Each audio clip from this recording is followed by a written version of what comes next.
The Ohio State Buckeyes beat the Rutgers Scarlet Knights 35-16. Ohio State won by 19 points and consequentially covered the scarily accurate 18.5-point spread, but that margin of victory does not tell the true story of this game. This game went, for the most part, as I expected it to. In my preview and prediction video, I predicted Ohio State would win by a score of 27-14. Ohio State ended up being more effective at scoring touchdowns in the red zone than I expected them to, and Rutgers wasn't quite able to punch it into the red zone at the degree of success than I thought they would. Granted, by scoring 14 points, I expected Rutgers to only have 2 successful scoring trips rather than the 4 they ended up having. Rutgers outgained Ohio State in total yards. They dominated possession. The turnover battle was split. The Scarlet Knights had 7 more first downs, and Ohio State and Rutgers were relatively comparable, with a slight edge to Ohio State when it came to third down and fourth down efficiency. Ironically enough, watching this game yesterday made me think that if Rutgers had a quarterback who was accurate and who could put at least half of the time he threw could put perfect touch on the ball, would Rutgers have come out potentially with a win? Would they have been viewed as the better team in that game? In one aspect, I wasn't surprised by the result whatsoever. Ohio State pulled away late, as they should have. They had more talent. They have the better coaching staff. Marvin Harrison Jr., he did not blow up the box score, but he did get 2 receiving touchdowns on excellent catches, on great balls thrown by Kyle McCord, who had a 79.8 quarterback efficiency rating. He threw an interception, but overall McCord was pretty accurate on the day and made the throws he had to make to put Ohio State in positions to win. He played a lot in my mind like how Drew Aller played yesterday, or like how Drew Aller has played for much of the season, just making shorter passes to guys who he know are going to win one-on-one opportunities. TreVeyon Henderson, I did a community poll earlier today asking who was the most impressive running back of the week, of week 10. And I didn't put TreVeyon Henderson on that list, and I regret doing so. Even though I think that Monangai had a better game, given that he has an inferior supporting cast, and I thought that Dylan Johnson had a better game against USC, Henderson had one of the better performances of all college football running backs this week. 128 rushing yards, 22 carries, a touchdown, and even more through the air. But we'll talk about his overall performance and what it means to the team in a few minutes.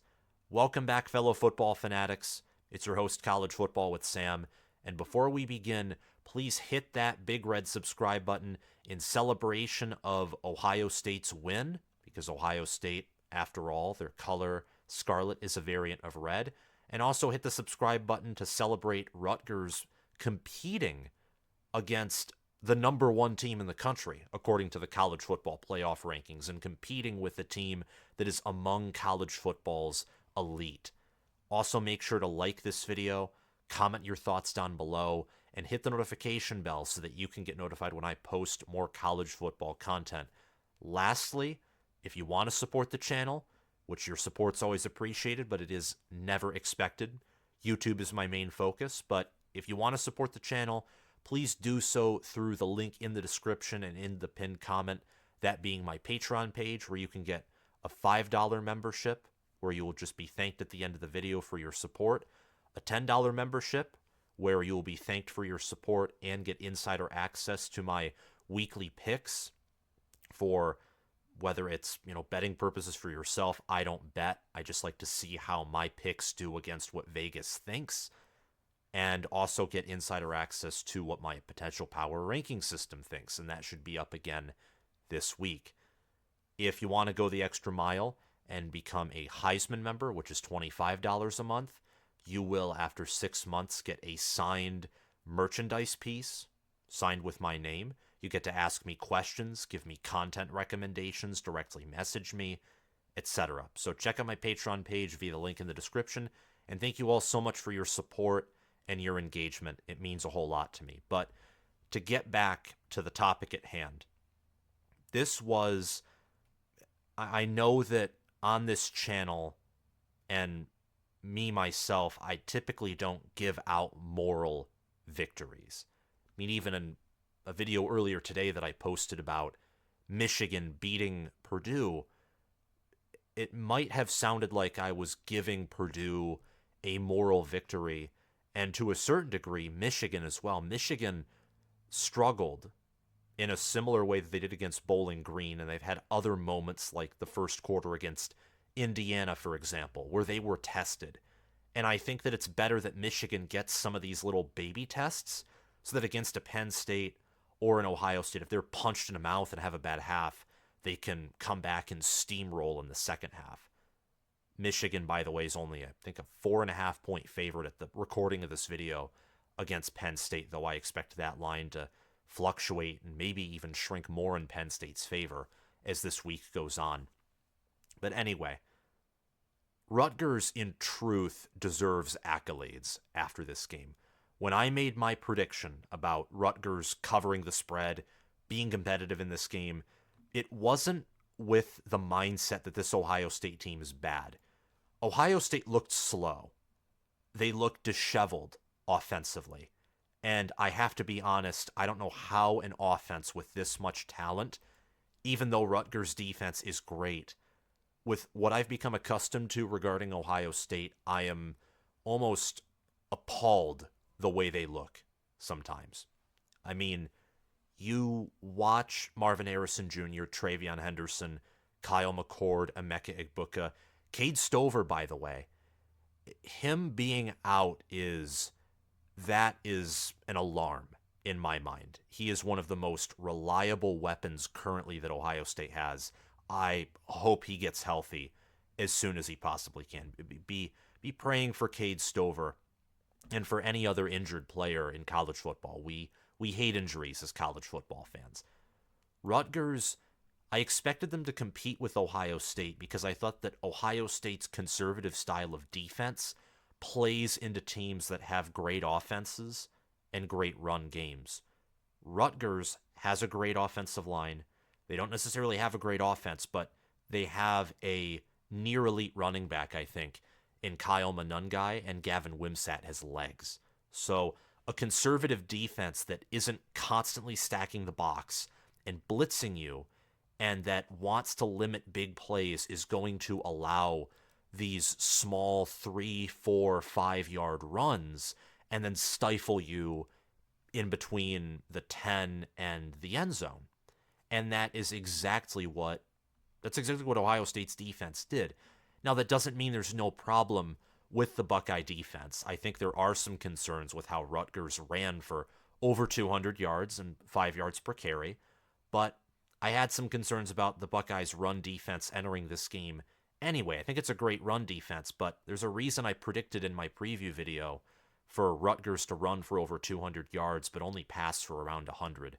Rutgers is a great rushing offense, poor passing offense, and Ohio State's defense in a certain way schematically and how Jim Knowles calls the game plays right into the style of offense that Rutgers wants to run. So Ohio State, I don't think you can take away in this game that they're just a good team that isn't great. I still think they're great.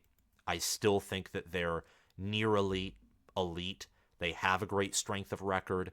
Rutgers is a better team than I think many would think because their brand name isn't huge.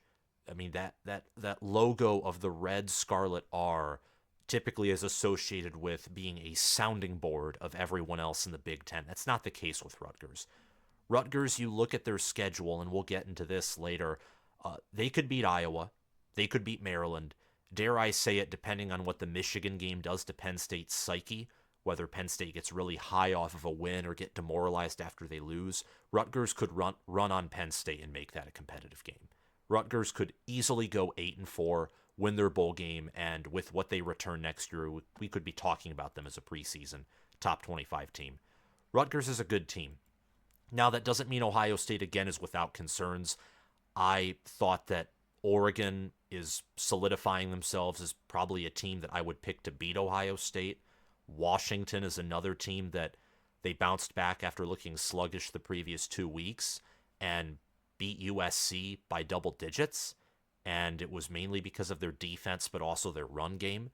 So I'm not sitting here telling you, I think that would be dishonest, that Ohio State doesn't have concerns. Every team in college football has concerns, and every team in college football, even the greatest teams of all time, have games where you look at them and you think, are they really number one? Are they really who they say they are, or how they look on the stat sheet? An example of this is 2001 Miami played Boston College close, and they needed an interception to win by double digits. And that's one of the greatest teams of all time. 2019 LSU did not have a top 10 defense. They did not have an elite defense. And they, played Auburn close, could have lost that game. They played Texas close. Texas finished 8-5. And 2020 Alabama, they were in a shootout with Ole Miss. You get the point. Every team has moments where they look vulnerable, maybe look overrated, and of course vice versa, look underrated or look absolutely dominant. Consistency is key. And Ohio State right now is 9-0, 6-0 in conference, and one of their most consistent players when healthy is TreVeyon Henderson. For 2 weeks in a row now, Henderson has been the heart and soul, the beat to which this offense goes with.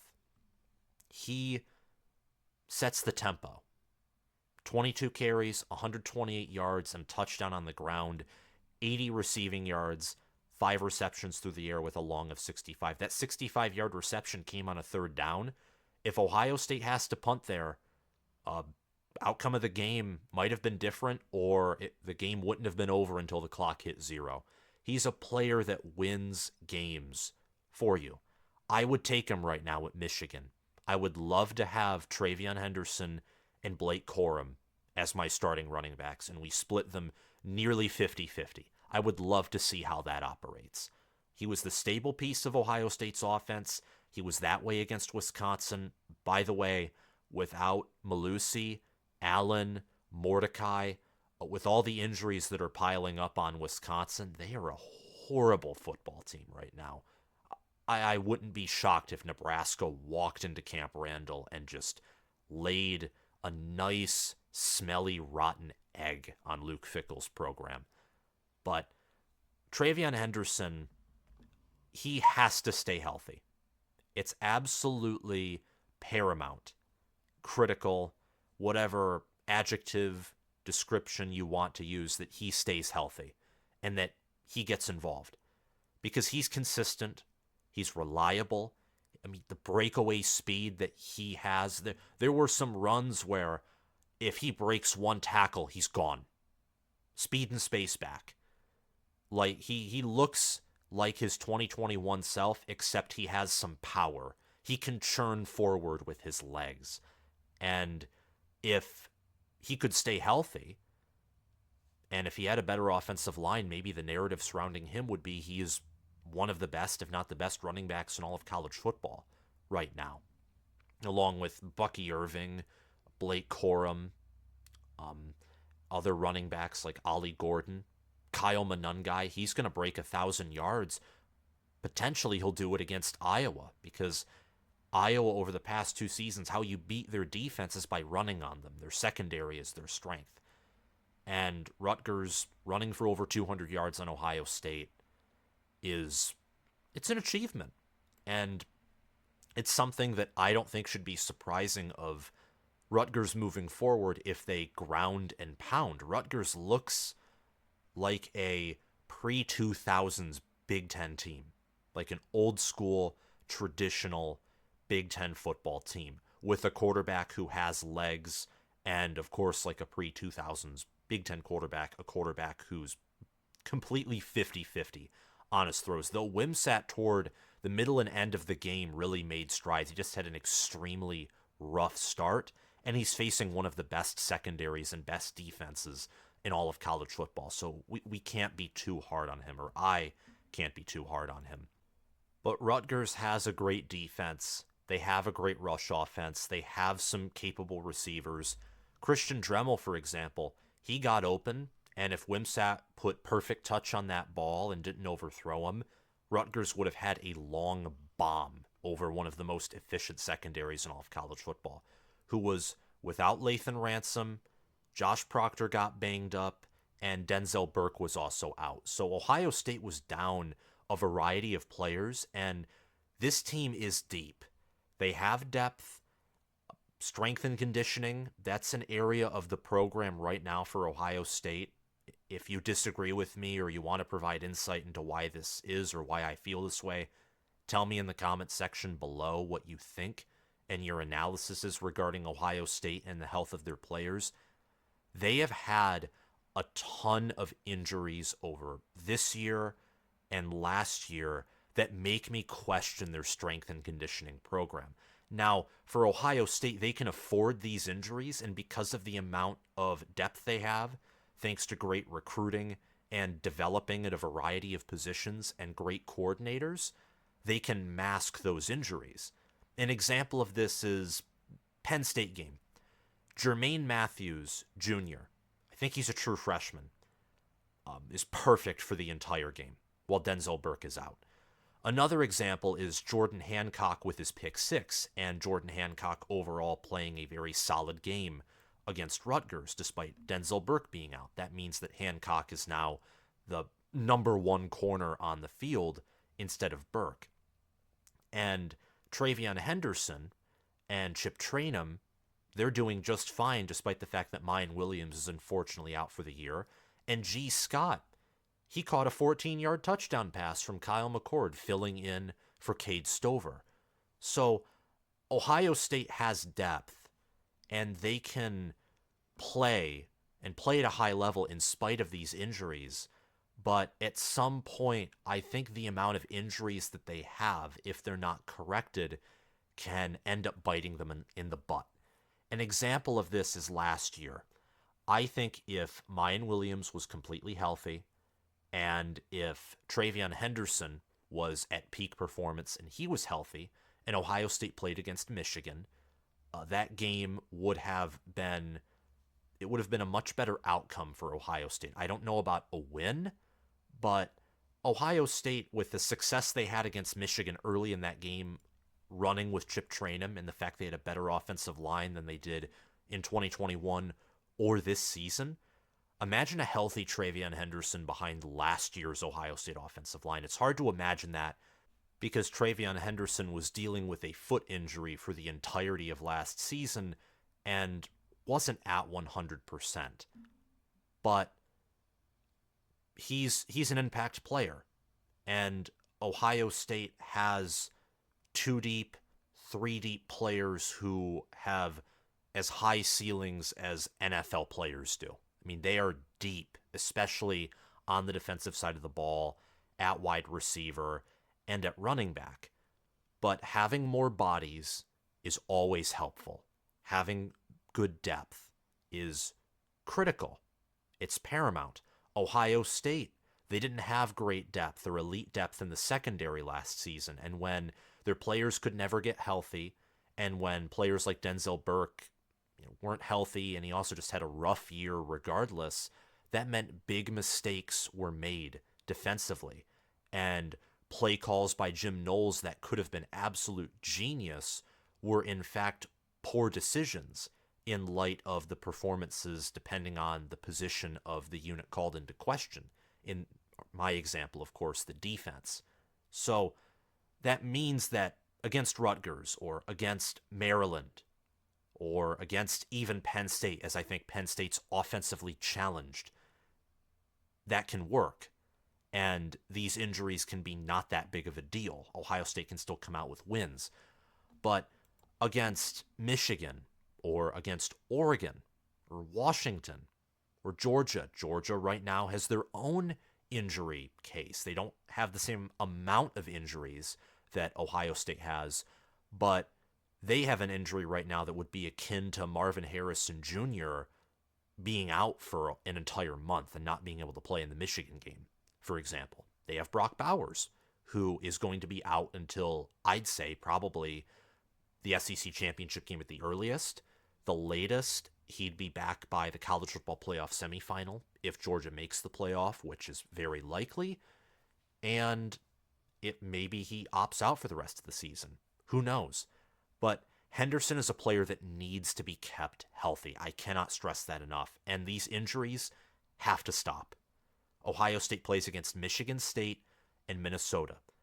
Any game at this point with how Ohio State plays and how the margin of error for this team is much smaller than in previous seasons, any game can be a trap game.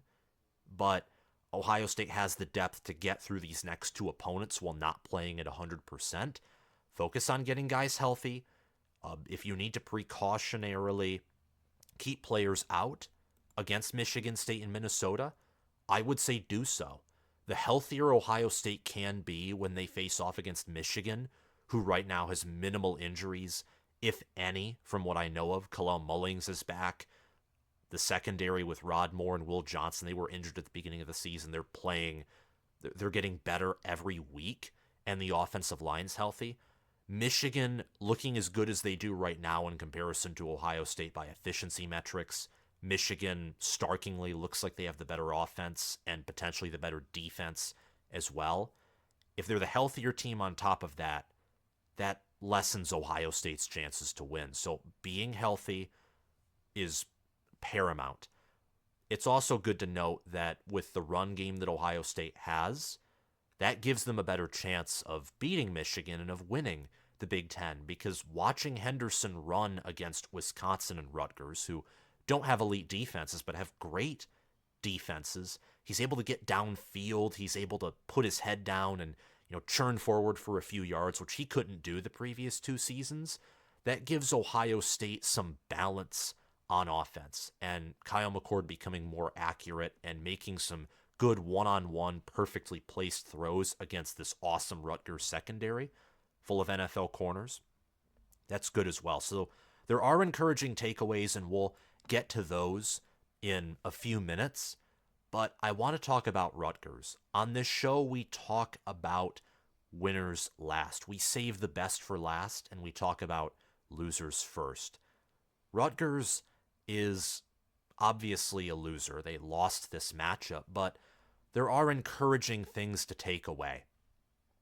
Rutgers this season, let's go back to their schedule, which I talked about earlier.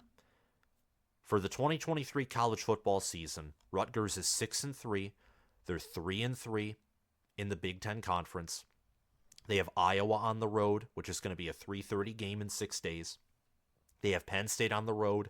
This is after Penn State plays Michigan, and I'm telling you, after Penn State plays Michigan, whether Penn State wins or loses, if Penn State does not control their emotions, Rutgers has a team that can run the football and that will shut down inept offenses. That could be a trap game for Penn State, despite it being at home. And then they host Maryland November 25th. Rutgers very easily could go 8-4. I think 7-5. There are no guarantees, but 7-5 I think is closer to a guarantee than 6-6 at this point. I think that Rutgers objectively is a better team than Maryland and Iowa. It's just hard to win on the road against Iowa. Penn State, I would pencil that in as a loss, even though I think it could be a trap game. Penn State has a better defense. They have a better offense. They might even have a better special teams unit with how good of a kicker Alex Felkins is. Jai Patel is also a good kicker, and both Penn State and Rutgers have good punters, and they have good return specialists, and they're pretty disciplined on special teams. In fact, they're overall similar in a lot of ways. Rutgers and Penn State and even Iowa are overall. Of course, there are varying differences between the three, and Rutgers is better than Iowa. Penn State's better than Rutgers. However, it's admirable that we're even putting Rutgers in a comparison to Penn State and to Iowa, because 3 years ago that would have been absolute lunacy, or just 2 years ago. Last year, Iowa beat Rutgers by double digits on the road. And this season, Rutgers puts up 361 offensive yards on Ohio State. They have a touchdown. They kick 3 field goals. They take advantage of turnovers. Their run attack is ferocious. If they had a good passing quarterback with the mobility that Wimsatt already has, I think they would have won given how both of these teams performed. There were Rutgers receivers who were open. Wimsatt just couldn't hit them. If this Rutgers team had 2018 Shea Patterson, outcome of this game could have been different. If they had a better quarterback than Shea Patterson, outcome of this game likely in my mind would have been in the favor of the Scarlet Knights.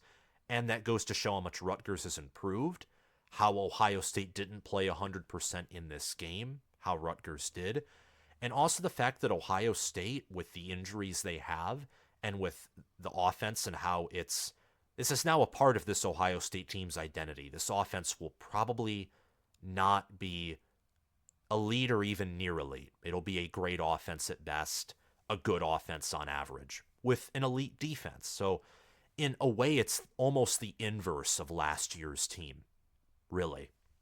It goes to show that there have been changes between these two teams. Rutgers, they had decent home field advantage. There were a lot of Scarlet Knight fans that showed up. And when Rutgers got, I think it was their first sack of the game, that's when the crowd really became engaged. And heading into that locker room with a 9-7 lead, that has to feel powerful. I think Schiano coached a good game. The pass defense has also improved compared to previous seasons. Of course, Ohio State, they just have that much more talent and resources and depth. They have the better quarterback. They have the better receivers. They have the better defensive linemen, both defensive tackle and defensive end. Linebacker, I'd lean Ohio State, even though I think Rutgers is pretty comparable. And secondary, Rutgers has a near elite secondary. I think Ohio State's, when healthy, is the best in all of college football. And then running back, pretty comparable. When healthy, I'd take Ohio State's depth, but I think Monangai and Henderson would complement each other very well if they were in the same running back room. And dare I say it, I think Rutgers has a better offensive line at this point than Ohio State does.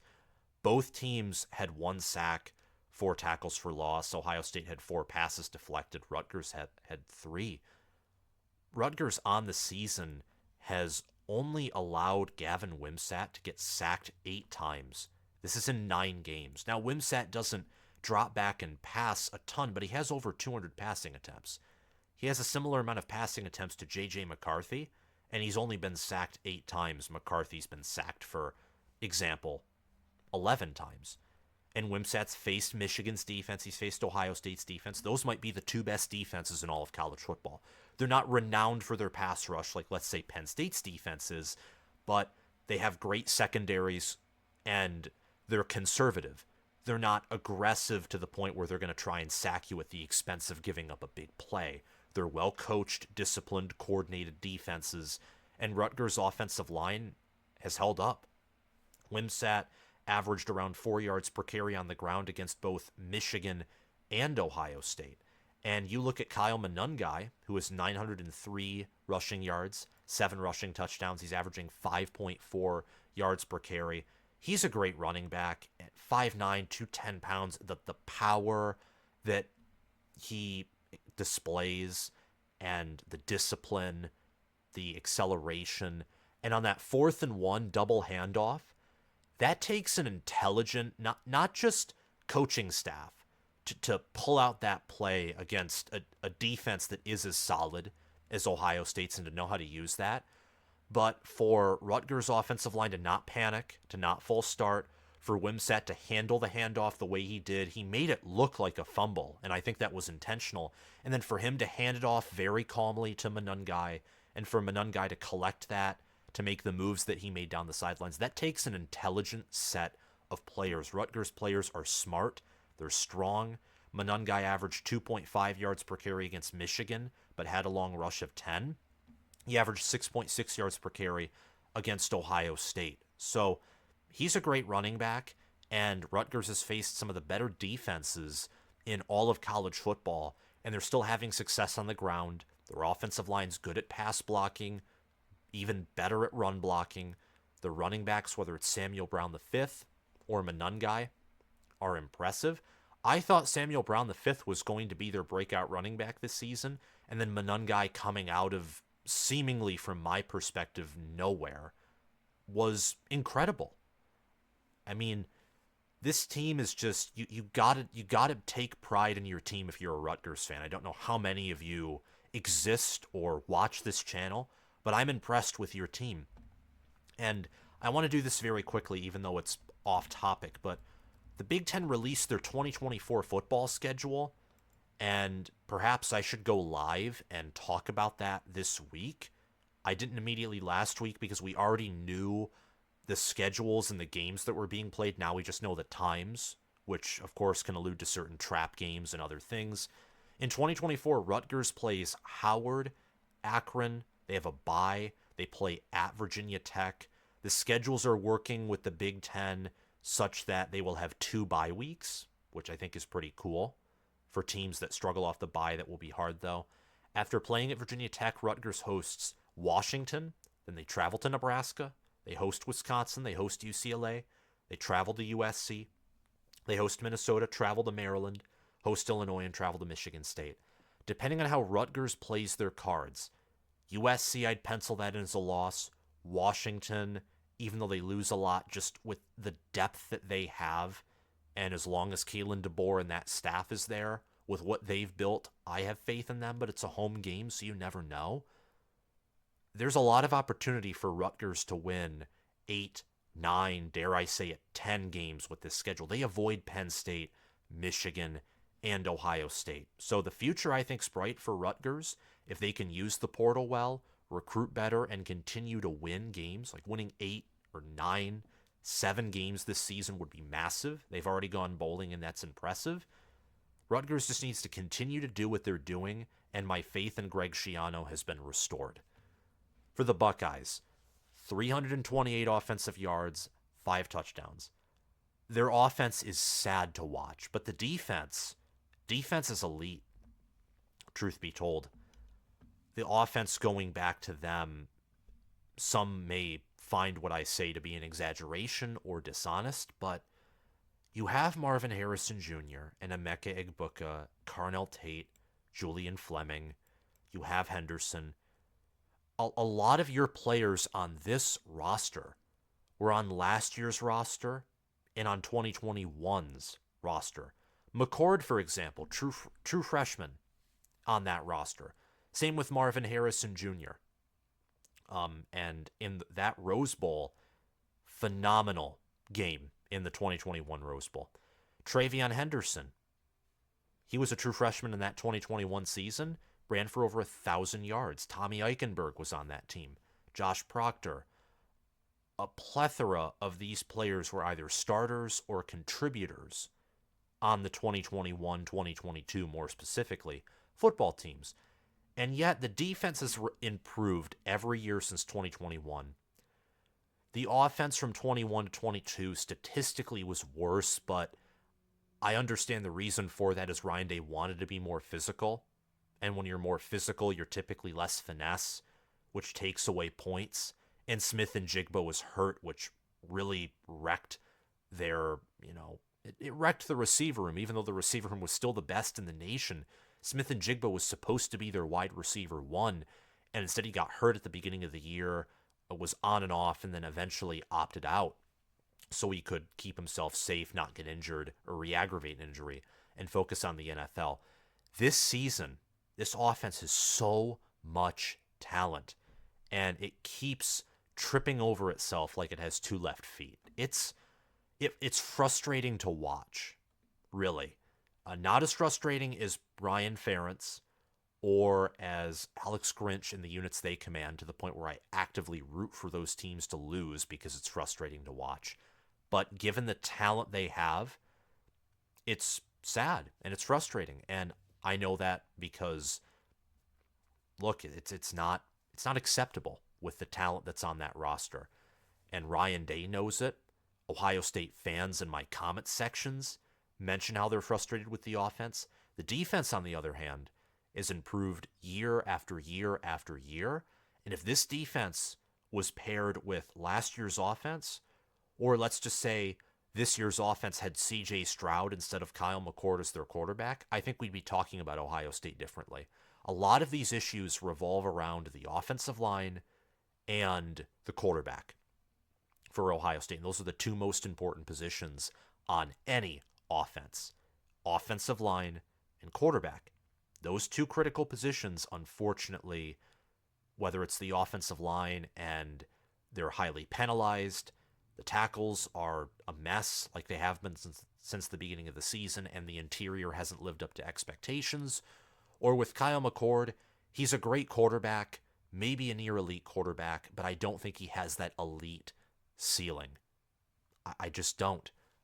Inaccuracies are now expected of Kyle McCord, and he doesn't even have 20 passing touchdowns yet. He probably won't cross. He probably won't. Not going to say that. I was going to say he may not even cross 30, but Ohio State potentially has 6 games left. This team can still go 15-0 and win it all. So I'm going to hold myself back from saying that. The run defense is a concern. Ohio State allowed over 200 rushing yards to Rutgers.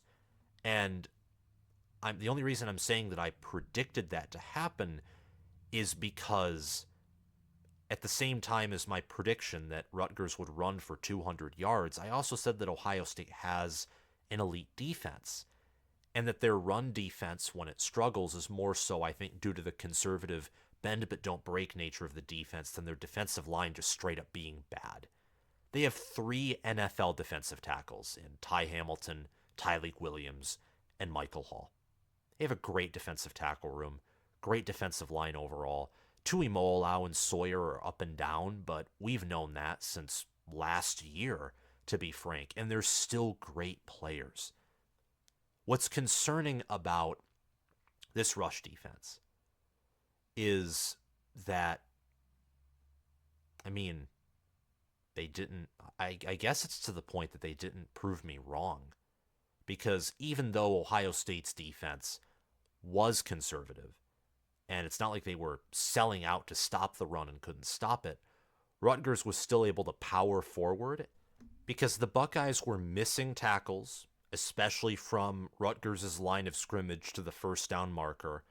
And even though the defense was overall conservative, there were times where they were selling out to stop the run, or they knew Rutgers was going to run, and Kyle Monangai and that offensive line said, nope, don't care, we're going to bully you. And they did.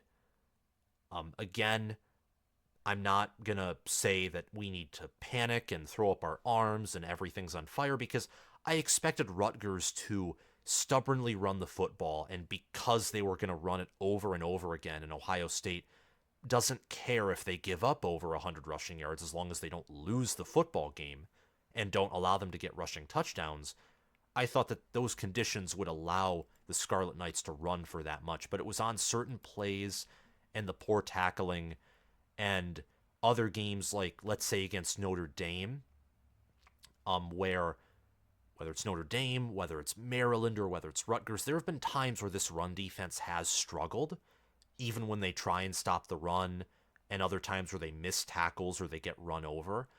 Michigan's run game isn't the same as it was last year. I think it's still better than the 2021 rushing attack. I just think Michigan is prioritizing the passing offense more. They passed for almost 40 times against Purdue, and against a low-level opponent like Purdue, it's rare to see Michigan pass more than 20 times, and they passed for nearly 40. So Michigan's offense has changed to a certain degree, but they still have, when you watch their interior O-line, they mow everyone down. Their problem is, ironically, like Ohio State's problem. It's their tackle position. Their pass protection. Michigan lets defensive ends, get around their tackles and stop the run because the opponent defensive tackles have no chance at stopping Michigan's run unless they're stacking the box and being uber aggressive. And the Wolverines have Blake Corum. They have Donovan Edwards, and Donovan Edwards pops off in big games. So the Buckeyes, I don't know if this will remain true because we have to see Michigan's run game and offense still play. a big-time opponent, and they'll do that against Penn State in 6 days. Ohio State's defense will at some point have to get out of their comfort zone. They will. In the same way that Michigan last year had to get out of their comfort zone against TCU and against Ohio State. And they were able to against Ohio State, but they weren't consistent enough to replicate that same adaptation against TCU. That's why they lost. For the Buckeyes, they're conservative on defense. And if Michigan can run on them with that front, and J.J. McCarthy right now looks like the best quarterback in the Big Ten, the defense will have to get outside of what their identity has been this year and make some uncomfortable choices. So, training these players to tackle better, I don't know if that's something that can be solved this season. They have tackled better than last year, but there are still times where they're not finishing. The defense doesn't finish. They don't stuff opposing running backs at the lines of scrimmage. They let them fall forward for a few yards, or they blatantly miss tackles, or there were some drops. There were some drops against Rutgers and some misfires for Ohio State, not just defensively but offensively. So becoming a more disciplined team, a more cohesive team, being healthy, keeping Henderson healthy is an absolute priority. Ohio State has no shot of winning the national title if Henderson isn't healthy. None. I'd say is at the same level of Marvin Harrison Jr. right now in terms of importance for this Ohio State offense, because he gives Ryan Day and Brian Hartline balance on that offense. And he's an elite player too. And I mean that. He right now looks like one of the best running backs in all of college football. So another win for Ohio State. They move on to 9-0, 6-0 in conference, and Rutgers falls to 6-3, 3-3 in conference. Thank you all so much for watching this video. I want to give a shout out to my Patreon sponsors, Crash2488 and Anthony McDowell. Thank you for being Heisman patrons. Spencer Bringhurst, Noah DDLC, SFS Inverted. Thank you for being All-American patrons. And Will Loftus, Gabriel Calendar, Roaming Gnome, Matthew Sale, Chris Lane, and Austin Christmas. Thank you for being all-conference patrons. Your support is always appreciated. It is never expected. Have a phenomenal day, guys.